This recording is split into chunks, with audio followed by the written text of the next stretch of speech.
ఒకప్పుడు ఏఐలో ఎవరు పెద్ద మోడల్ తయారు చేస్తారనే పోటీ ఉండేది. ఇప్పుడు ఎవరు తక్కువ ఖర్చుతో ఏఐ నడుపుతారనే పోటీ మొదలైంది. మైక్రోసాఫ్ట్ ఇప్పటికే ఓపెన్ ఏఐ ఆంథ్రోపిక్ పైన ఆధారపడటాన్ని తగ్గించింది. ఒక్క మైక్రోసాఫ్ట్ మాత్రమే కాదు, అమెజాన్, మెటా, గూగుల్ వంటి టెక్ దిగ్గజాలన్నీ ఏఐ ఖర్చుల భయంతో తమ వ్యూహాన్ని పూర్తిగా మార్చుకుంటున్నాయి. భారత్ కూడా ఈ రేసులో ఉంది.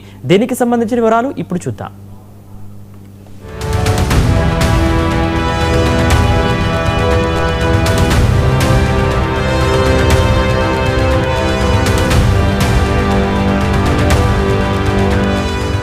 ఏఐ ప్రపంచంలో ఇప్పటి వరకు ఎవరి మోడల్ అత్యంత శక్తివంతం అనేది ప్రశ్న. ఇప్పుడు మాత్రం కొత్త ప్రశ్న మొదలైంది. ఎవరి ఏఐ అత్యంత చౌకగా పనిచేస్తుంది? ఇదే కారణంగా మైక్రోసాఫ్ట్ సంచలన నిర్ణయం తీసుకుంది. ఓపెన్ ఏఐ, ఆంథ్రోపిక్ వంటి సంస్థలపై ఆధారపడటాన్ని తగ్గిస్తూ ఎక్సెల్, అవుట్లుక్ వంటి యాప్లలో తన సొంత ఎంఐఏ మోడళ్లను ఉపయోగించడం ప్రారంభించింది. ప్రతి వారం వచ్చే వేలాది ఏఐ రిక్వెస్టులను ఇప్పుడు ఇంట్లో తయారు చేసిన ఏఐతోనే పూర్తి చేస్తుంది.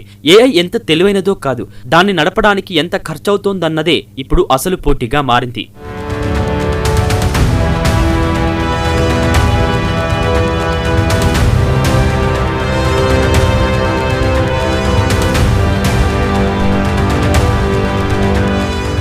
మైక్రోసాఫ్ట్ మాత్రమే కాదు, అమెజాన్ కూడా భారీ ఖర్చులతో ఇబ్బంది పడుతుంది. అలెక్సా ప్లస్ కోసం రూపొందిస్తున్న కొత్త మూస్రేకర్ ప్రాజెక్టుపై ఒక జీపీయూలకే వచ్చే ఏడాది $100 మిలియన్ పైగా ఖర్చవుతుందని అంతర్గత అంచనాలు చెబుతున్నాయి. దీంతో కంపెనీలోనే ఏఐ ఖర్చులు అదుపు తొలగించింది. కొంతమందిని ఏఐ టీంలకు మార్చిన ఏఐ ఏజెంట్ల అభివృద్ధి ఆశించినంత వేగంగా జరగడం లేదని మార్క్ జుకర్బర్గ్ స్వయంగా అంగీకరించారు.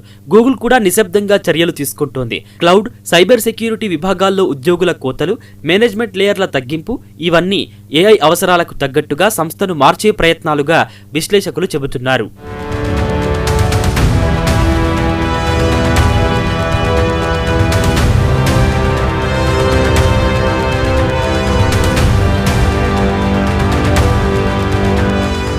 అమెరికా కంపెనీలు ఏఐ ఖర్చులు తగ్గించేందుకు తమ సొంత మోడళ్లను తయారు చేస్తుంటే భారత్ మాత్రం చిన్న కంపెనీలకే సూపర్ కంప్యూటర్ల తలుపులు తెరుస్తోంది. భారత్ ఖర్చులు తగ్గించేందుకు ఇండియా ఏఐ మిషన్ ద్వారా స్టార్టప్లు, పరిశోధకులకు తక్కువ ధరలో జీపీయూ కంప్యూటింగ్ అందిస్తుంది. మొదట 10,000 జీపీయూల లక్ష్యంతో ప్రారంభమైన ఈ కార్యక్రమం ఇప్పుడు దాదాపు 38,000 జీపీయూల వరకు విస్తరించింది. గంటకు సబ్సిడీ రేటుతో జీపీయూలను అందించడం వల్ల చిన్న కంపెనీలు కూడా ఓపెన్ ఏఐ స్థాయి ఖర్చులు లేకుండానే ఏఐ మోడళ్లను అభివృద్ధి చేసే అవకాశం పొందుతున్నాయి. అంతేకాదు, భారతీయ భాషల కోసం స్వదేశీ ఏఐ మోడళ్ల అభివృద్ధికి కూడా ప్రభుత్వం నిధులు కేటాయిస్తుంది. టీసీఎస్ ఖరీదైన భారీ ఎల్ఎల్ఎంలపై పూర్తిగా ఆధారపడకుండా చిన్న మరియు డొమైన్ స్పెసిఫిక్ ఏఐ మోడళ్లతో బ్యాంకింగ్, ఇన్సూరెన్స్ తయారీ రంగాలకు పరిష్కారాలు అందిస్తుంది. ఇన్ఫోసిస్ తన టోల్ ప్లాజా ప్లాట్ఫామ్లో అవసరాన్ని బట్టి ఓపెన్ సోర్స్, కమర్షియల్, చిన్న ఏఐ మోడళ్లను కలిపి ఉపయోగిస్తూ ఖర్చును తగ్గించే వ్యూహాన్ని అనుసరిస్తుంది. సర్వం ఏఐ భారతీయ భాషల కోసం తక్కువ కంప్యూటింగ్ ఖర్చుతో పనిచేసే ఏఐ మోడళ్లను అభివృద్ధి చేస్తుంది. దీనికి ఇండియన్ మిషన్ మద్దతు కూడా లభిస్తుంది.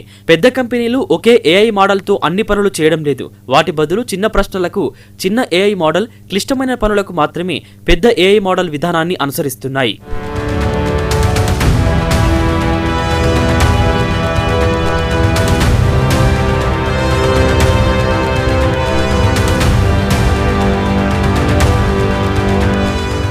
ఏఐ వల్ల కంపెనీల ఖర్చులు తగ్గుతాయని అందరూ అనుకున్నారు. కానీ ఇప్పుడు ఏఐనే కంపెనీలకు మరో భారీ ఖర్చుగా మారుతుంది.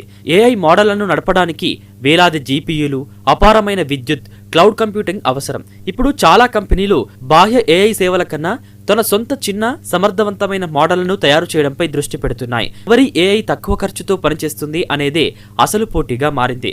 ఏఐ పరిశ్రమలో భారీ మోడళ్ల కాలం నుంచి స్మాల్, ఫాస్ట్, చీఫ్ మోడళ్ల యుగంలోకి ప్రపంచం అడుగు పెడుతుంది.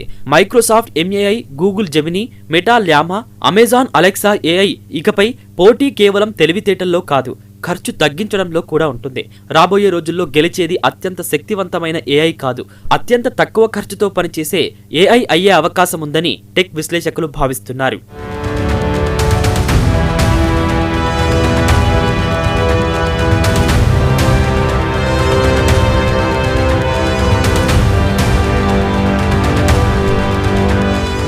మొత్తానికి ఏఐ పోటీ కొత్త మలుపు తిరిగింది.